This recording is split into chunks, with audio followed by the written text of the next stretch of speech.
सभी के लिए राधे राधे। मैं मिस्टर सनातन हैकर आपको लेके चलता हूँ भारतीय सिनेमा में। ठीक है।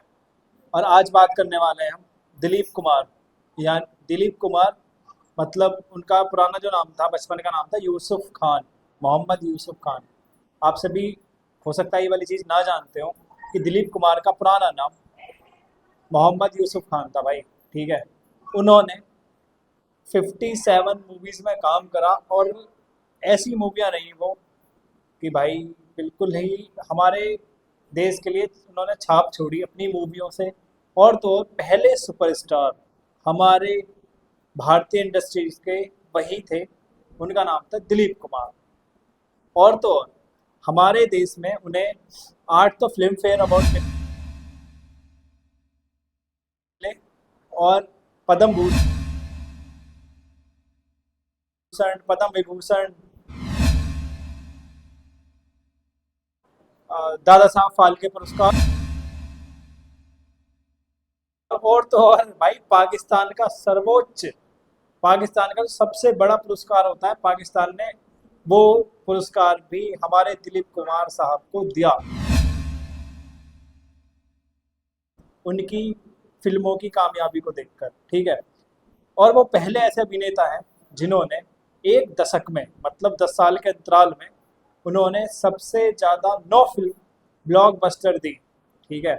उस टाइम पे की उनकी कमाई की अगर मैं बात करूं तो भाई, अगर अब की कमाई में और उस टाइम की कमाई में अगर कंपेयर किया जाए ना, तो 400 से 500 करोड़ की मूवी तो उस टाइम पे उन्होंने दे दी थी, जो इस टाइम पे आप कोई 1000 करोड़ की जा रही है, कोई 1200 करोड़ रुपए की जा रही है। और तो और एक फिल्म आप सभी ने देखी होगी उनकी, मुगले आजम।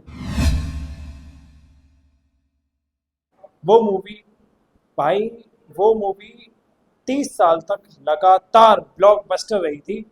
और तो और उसने उस टाइम पे और अब के अगर पैसों को मिलाया जाए ना, तो अब के 1000 रुपए के बराबर उस टाइम पे कमाई कर ली थी। ठीक है जी। ये थे हमारे दिलीप कुमार साहब।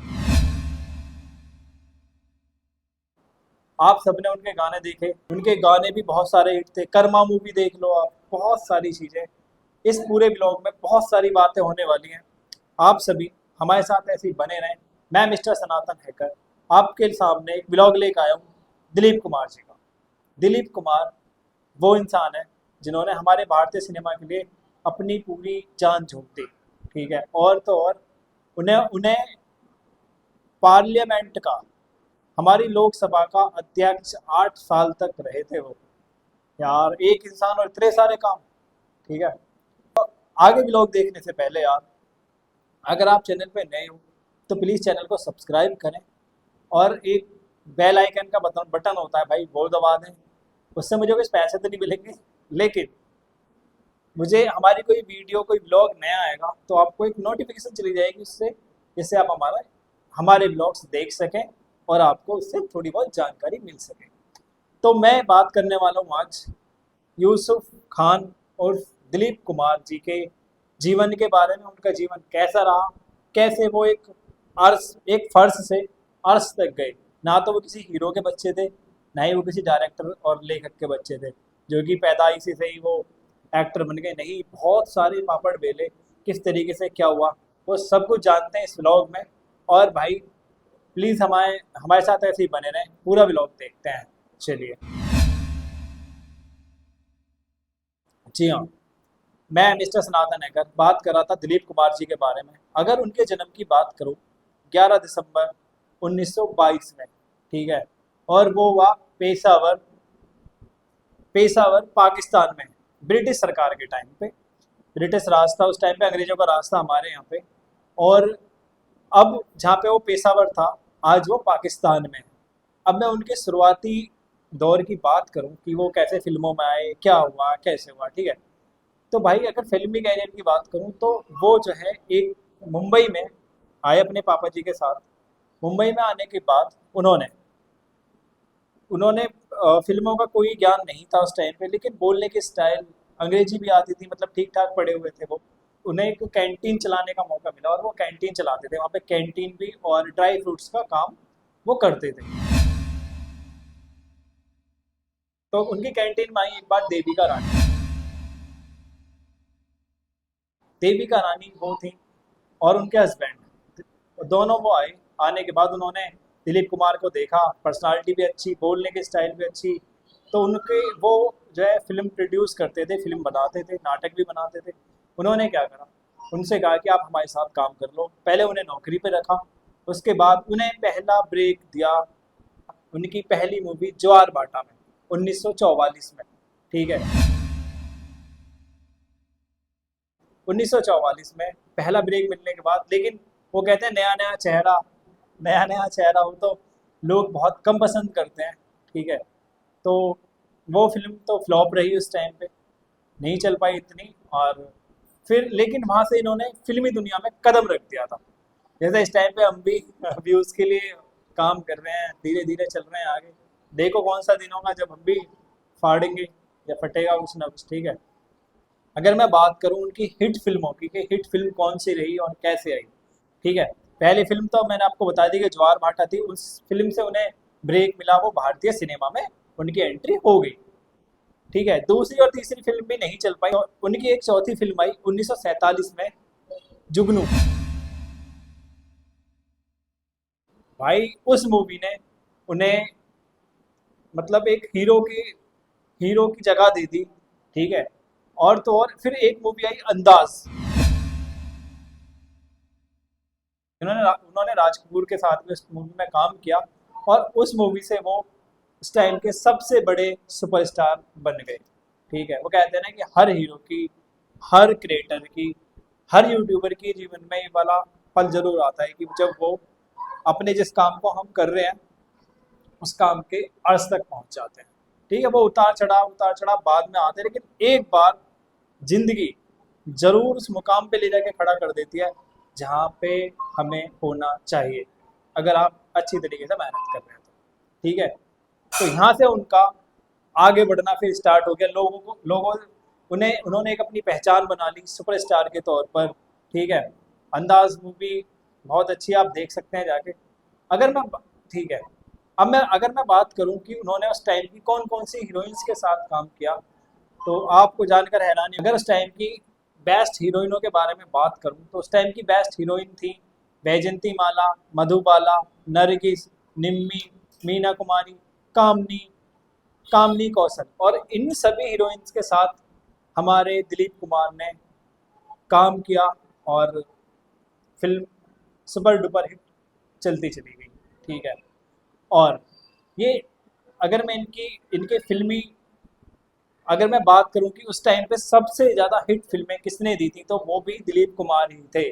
उन्होंने 1950 में 9 ब्लॉकबस्टर फिल्म्स दी, जिनकी कमाई अगर आज के टाइम पे नापा जाए तो 400 से 500 करोड़ रुपए रही थी उस टाइम पे। ठीक है, और तो और ये पहले ऐसे अभिनेता थे जिन्होंने उस टाइम पे अपनी फिल्मों की फीस 1 लाख रुपए पर फीस के हिसाब से लेना शुरू कर दिया था।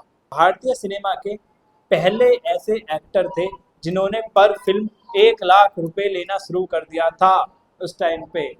1950 के टाइम के 1 लाख रुपए, और अब 2026 के कम से कम 200 करोड़ रुपए के बराबर हैं।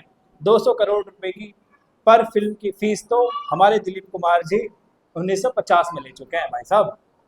आजकल के एक्टरों की तो बात ही छोड़ देते हैं। ठीक है,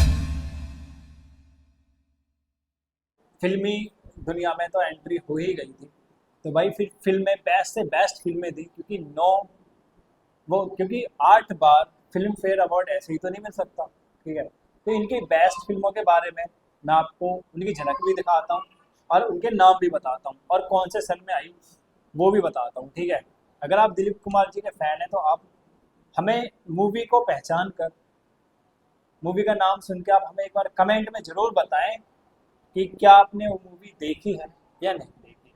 ठीक है, पहली मूवी तो ज्वार भाटा थी ही थी, उससे तो उन्हें पहचान मिली थी। जो उनकी बेस्ट फिल्म थी वो थी, पहली फिल्म थी अंदाज, जो कि 1949 में आई। ठीक है, उन्होंने उन्हें उस टाइम का सबसे बड़ा अभिनेता, सुपरस्टार बना दिया। दूसरी फिल्म आई बाबुल,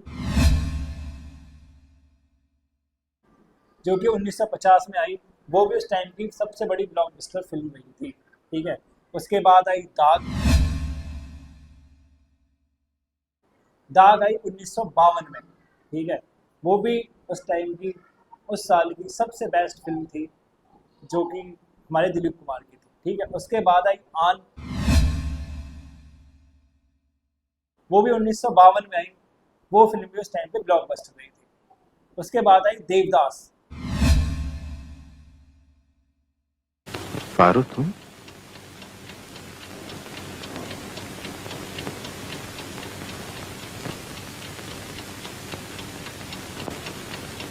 इतनी रात के अकेली ही आई हो क्या? हाँ। क्या कह रही हो? रास्ते में डर भी नहीं लगा? मुझे भूत ऊत से डर नहीं लगता। अरे भूत से नहीं, पर आदमी से तो डर लगता है ना। शाहरुख खान की देवदास की बात नहीं हो रही है भाई, यहाँ पे हो रही है दिलीप कुमार जी की देवदास के बारे में बात, जो कि आई थी 1955 में। ठीक है, और उसको देख के ही फिर शाहरुख खान वाली देवदास मूवी बनी थी बाद में। ठीक है, उसके बाद आई नया दौर। नया दौर आई भाई 1957 में। उस टाइम पे भी वो ब्लॉकबस्टर रही थी। फिर आती है सबसे, इनके जीवन की सबसे बड़ी फिल्म, मुगले आजम। ठीक है, उस टाइम पे सबसे महंगी फिल्म वही बनी थी, और सबसे ज्यादा कमाई करने वाली फिल्म भी मुगले आजम थी।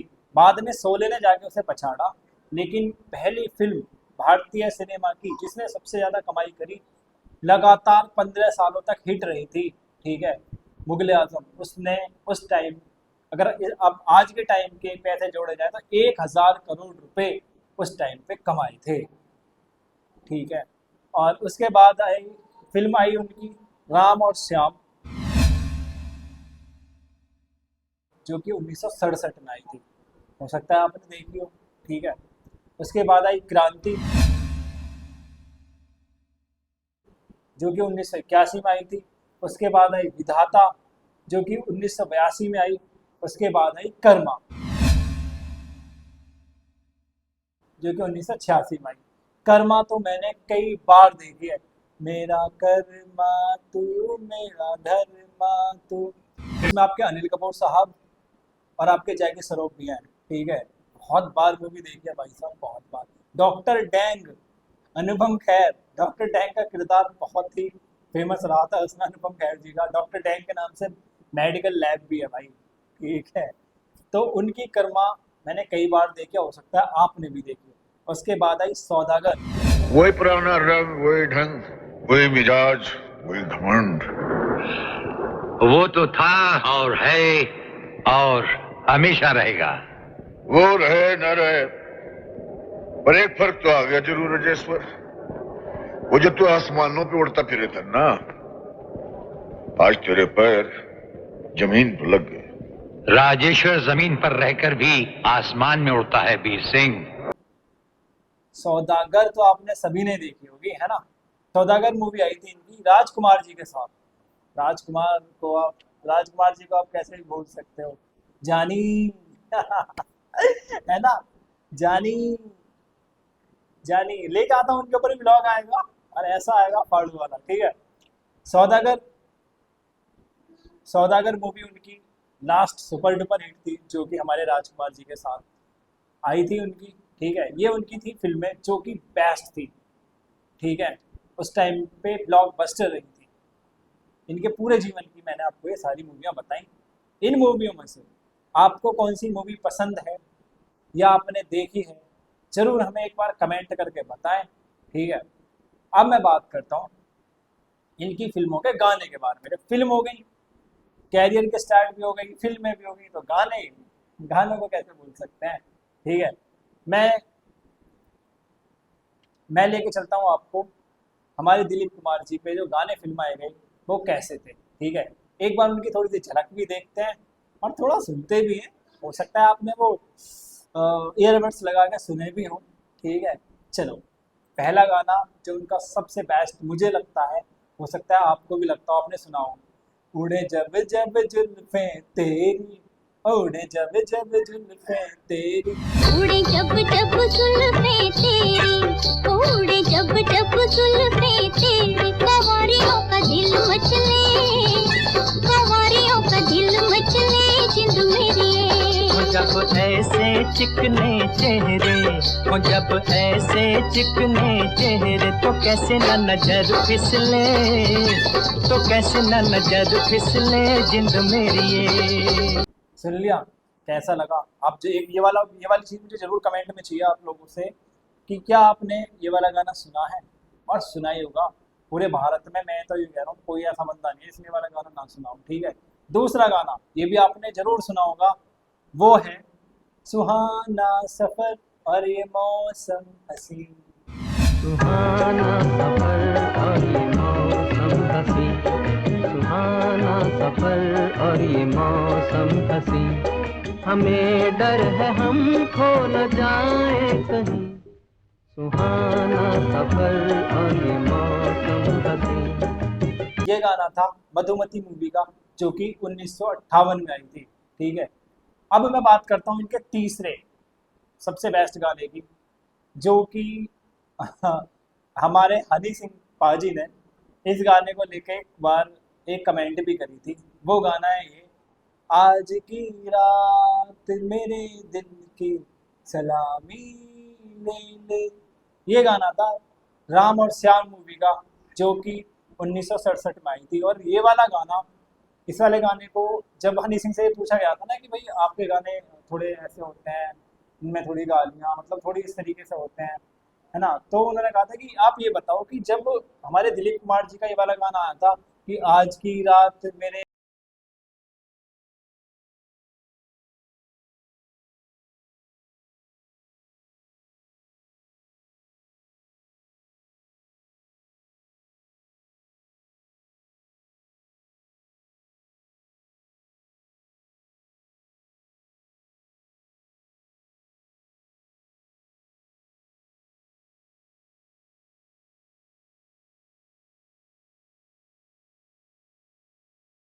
की बात कर रहे थे दिलीप कुमार जी उस टाइम पे, जो कि 1967 में का ये वाला गाना फिल्माया गया था उनके ऊपर।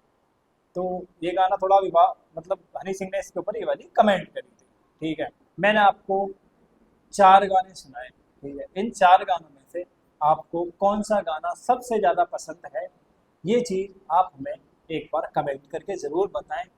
और हमारे दिलीप कुमार जी का इन 4 गानों में से आपको कौन सा गाना पसंद आया, ये हमें कमेंट करके ज़रूर बताएं, ठीक है। तो अब मैं इनकी थोड़ी सी पर्सनल लाइफ पे चलते हैं, ठीक है। पर्सनल लाइफ में अब आप एक चीज़ बताओ, आप फिल्मों में काम कर रहे हो, आप सुपरस्टार बन गए हो, तो थोड़ा बहुत प्यार से यार इसकी लिस्ट तो ज़रूर हुआ होगा। तो उस टाइम की सबसे खूबसूरत एक्ट्रेस थी मधुबाला। ये नाम, मधुबाला जी का नाम आपने सलमान खान, धर्मेंद्र जी के मुंह से भी ज़रूर सुना होगा। एक बार एक फिल्म अवार्ड्स के टाइम पे ही सलमान खान ने धर्मेंद्र जी से पूछा था कि सबसे खूबसूरत हीरोइन उस टाइम की कौन सी थी, तो धर्मेंद्र जी ने कहा था कि मधुबाला, ठीक है। तो उनके साथ उनका अफेयर चला और वो चला 7 साल, लेकिन किन्हीं कारणों की वजह से 7 साल बाद उनका ये रिश्ता टूट गया, ठीक है। और फिर दोनों अलग अलग हो गए, ठीक है। दिलीप कुमार जी की अगर मैं शादी की बात करूं, तो उनकी शादी हुई थी 1966 में। उस टाइम पे एक नई नई हीरोइन आई थी सायरा बानो, उनके साथ हुई। उस टाइम पे अगर मैं उम्र की बात करूँ तो सायरा बानो की उम्र थी महज 22 साल और दिलीप कुमार उस टाइम पे 44 साल के थे, ठीक है। तो वो कहते हैं ना प्यार, वो और तो और सायरा बानो ने अपने बचपन से प्यार करती थी, क्योंकि फिल्म देखी थी उनकी, तो उनसे प्यार हो गया। और यार सबको अपना प्यार नहीं मिल पाता, ये तो आप सभी जानते हैं, ठीक है। लेकिन सायरा बानो जी की किस्मत अच्छी थी कि उन्हें अपना प्यार मिल गया, चाहे बीच में 22 साल का ही गैप क्यों ना रहा हो, ठीक है। फिल्मों की बात भी हो गई, फिल्मी कैरियर की शुरुआत भी हो गई, फिल्मी कैरियर की शुरुआत भी हो गई, फिल्में भी हो गई, गाने भी हो गए, है ना, और अफेयर भी हो गया, बच्चे भी हो गए, ठीक है। अफेयर भी हो गया, शादी भी हो गई। अब मैं बात करता हूँ जब फिल्में बनी, तो यार फिल्म फेयर अवार्ड्स भी तो मिले होंगे, ठीक है, उन्हें उनके जीवन में 8 तो फिल्म फेयर अवार्ड मिले थे, एक पद्म भूषण, एक पद्म विभूषण, और तो और दादा साहब फाल्के पुरस्कार। ये तो भारत के पुरस्कार हो गए भाई। भारत से बाहर पाकिस्तान का जो सर्वोच्च पुरस्कार होता है वो भी इन्हें मिला है। हमारे भारत के पहले एक्टर हैं जिन्हें पाकिस्तान ने अपना सर्वोच्च सम्मान, सर्वोच्च अवार्ड दिया था। ठीक है, वो कैसे कैसे कौन कौन सी फिल्मों में मिले वो बात करते हैं। ठीक है, पहले मैं बात करता हूँ फिल्म फेयर्स की। फिल्म फेयर उन्हें कौन सी फिल्म के लिए पहला फिल्म फेयर मिला, फिर ऐसे ऐसे आगे बात करेंगे। ठीक है, पहला फिल्म फेयर मिला उन्हें शक्ति मूवी के लिए, जो कि 1983 में आई थी। ठीक है, और फिर दूसरा फिल्म फेयर अवार्ड मिला उन्हें राम और श्याम के लिए, जो कि 1968 में आई थी। ठीक है जी, फिर उन्हें तीसरा अवार्ड मिला फिल्म लीडर के लिए, जो कि 1965 में आई थी। ठीक है, फिर उन्हें चौथा अवार्ड मिला कोहिनूर एक मूवी थी जो कि 1961 में आई थी, उसके लिए भी उन्हें फिल्म फेयर मिला। अब तक 4 फिल्म फेयर के बारे में मैंने बता दिया है। उसके बाद एक मूवी आई नया दौर, जो कि 1958 में आई थी, उसके लिए भी उन्हें फिल्म फेयर अवार्ड मिला था। फिर उन्हें छठा फिल्म फेयर अवार्ड मिला, वो मिला देवदास के लिए, जो कि 1957 में आई थी। ठीक है, और अगर मैं बात करूं 7वें फिल्म फेयर अवार्ड की, तो वो अवार्ड मिला आज़ाद फिल्म के लिए, जो कि 1956 में आई थी। ठीक है, अब सबसे आखिरी और सबसे लास्ट फिल्म फेयर अवार्ड उन्हें मिला दाग मूवी के लिए, जो कि 1954 में आई थी। ठीक है, ये रहे दिलीप कुमार जी के 8 फिल्म अवार्ड्स, जो कि उन्हें सालों साल उनकी अच्छी मूवियों को लेकर, उनके अच्छे अभिनय को लेकर उन्हें फिल्म फेयर अवार्ड से सम्मानित किया गया। ठीक है, फिर मैं बात करूं पद्म भूषण की। पद्म भूषण पुरस्कार होता है हमारे भारत का तीसरा सबसे बड़ा पुरस्कार। ठीक है, वो उन्हें मिला 1991 में, जो कि भारतीय सरकार द्वारा उन्हें दिया गया था भारतीय फिल्मों में अभिनय करने के लिए। ठीक है, फिर उन्हें तीसरा अवार्ड मिला पद्म विभूषण, जो कि हमारे भारत देश का दूसरा सबसे बड़ा अवार्ड है। ठीक है, वो उन्हें मिला 2015 में। ठीक है जी, और तो और फिर उन्हें दादा साहब फाल्के पुरस्कार से भी सम्मानित किया गया, जो उन्हें मिला 1995 में। ठीक है, ये तो हो गए हमारे भारत के, जो हमारे भारत देश ने उन्हें सम्मान किया उनके अभिनय को लेकर। अब वो हमारे देश में ही नहीं, बाहर भी प्रचलित थे भाई। ठीक है, तो उन्हें पाकिस्तान ने उन्हें अपना सर्वोच्च नागरिक सम्मान निशान इम्तियाज भी दिया। तो वो पहले भारतीय ऐसे एक्टर थे जिन्हें पाकिस्तान ने भी सम्मानित किया था अपने सबसे बड़े अवार्ड से सम्मानित करके। अब मैं बात करूं उनकी मृत्यु के बारे में, तो दिलीप कुमार ने 7 जुलाई 2021 को भारतीय सिनेमा से अलविदा कह दिया था। उस टाइम पे हमारे नरेंद्र मोदी प्रधानमंत्री थे। उन्होंने एक ट्वीट करके कहा था कि भारतीय सिनेमा ने आज बहुत बड़ा सितारा खो दिया। उस समय हमारे देश के राष्ट्रपति थे रामनाथ कोविंद। उन्होंने भी बहुत शोक जताया था उनकी डेथ को लेकर। और तो और अब चलो ये तो हमारे देश के प्रधानमंत्री और राष्ट्रपति हो गए। हमारे देश से ही उनके लिए दुआएं नहीं आई, बाहर से भी आई थी। ठीक है, बाहर कहाँ से? पहले तो पाकिस्तान के प्रधानमंत्री थे उस टाइम पे इमरान खान।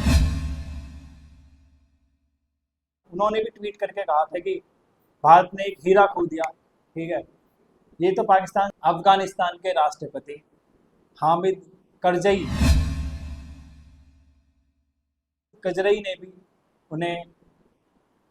ने भी कहा था कि भारत ने एक हीरा खो दिया। ठीक है, यही नहीं, बांग्लादेश की प्रधानमंत्री शेख हसीना, उन्होंने भी हमारे दिलीप कुमार जी के लिए संवेदना जताई थी। ठीक है, तो आप ये मान सकते हैं कि वो हमारे देश में ही नहीं विदेशों में भी फेमस थे। ठीक है, अब आप मुझे मेरे कुछ सवाल आपसे फिर से हैं। मुझे तो नहीं लगता दिलीप कुमार जैसा अभिनेता और नेता कभी भी हमारे देश को दोबारा मिलेगा। ठीक है, उनको सब अपना प्रेरणा स्रोत तो मानते हैं, लेकिन उनके जैसा अभिनेता आज तक पैदा नहीं हुआ हमारे भारतीय इंडस्ट्री में। ठीक है, और दूसरी, अब मेरे आपसे कुछ सवाल हैं, चंद सवाल हैं। आप मुझे ये बताएं पहले तो कि आपको हमारे दिलीप कुमार जी की जीवनी से क्या सीख मिलती है, ये हमें एक बार कमेंट करके ज़रूर बताएं। दूसरी चीज़, भाई उनकी फिल्में जो कि मुगले आज़म थी, मुगले आज़म सबसे बड़ी, जो कि 15 सालों तक लगातार ब्लॉकबस्टर रही थी। आज के टाइम के पैसा में अगर उनकी तुलना की जाए उस फिल्म के कलेक्शन की, तो 1000 करोड़ रुपए की फिल्म तो उस समय चल रही थी। ठीक है, और वो फिल्म उनकी वजह से ही चली थी। उनके करियर की सबसे बड़ी फिल्म थी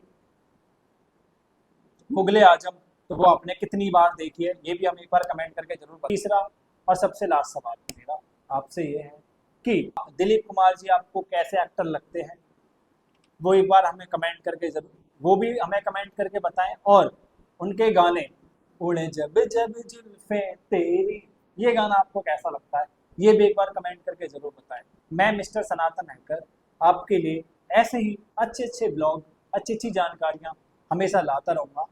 फिर मिलते हैं अगले ब्लॉग के साथ, अगली एक कहानी के साथ, अगले एक अभिनेता के साथ। जब तक के लिए हमारे साथ ऐसे ही बने रहें। सभी के लिए राधे राधे, जय हिंद, जय भारत।